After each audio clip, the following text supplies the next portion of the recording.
बिस्मिल्लाहिर्रहमानिर्रहीम। अस्सलाम वालेकुम। मैं तारिक महमूद और आप देख रहे हैं 1x1 न्यूज़ चैनल HD। वज़ीर आला पंजाब सरदार उस्मान बज़दार से सूबाई वज़ीर बल्दियात मियां महमूद रशीद की मुलाकात।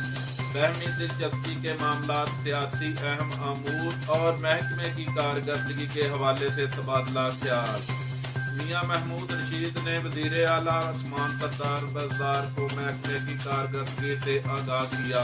पंजाब काबीना इत्तफाक राय से पंजाब लोकल गवर्नमेंट एक्ट 2021 के मसूदा कानून की मंजूरी दे चुकी है। नया लोकल गवर्नमेंट सिस्टम निचली सतह पर आवाम को मसाइल के हल में अहम किरदार अदा करेगा।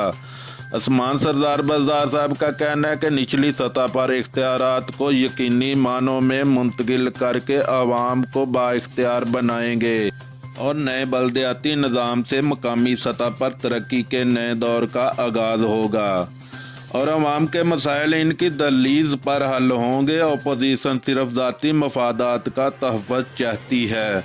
PDM मुस्तरद शुदा मजूस अनासर का गैर फितरी इत्तेहाद है। अपोजिशन जमातों ने कौमी मफादात को यकसर फरमोश किया। वज़ीर आला उस्मान बज़दार ने कहा कि अपोजिशन का मनफी किरदार अफसोसनाक है। अपोजिशन के पास कोई एजेंडा है ना प्रोग्राम।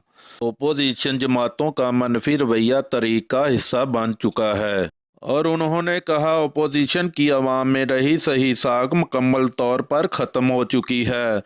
मज़ीद खबरों के लिए देखते रहिए हमारा चैनल 1x1 न्यूज़ HD। ताज़ा तरीन अपलोड्स की नोटिफिकेशन हासिल करने के लिए हमारे चैनल को सब्सक्राइब करें और साथ में दिए गए घंटी के निशान को दबाना ना भूलें।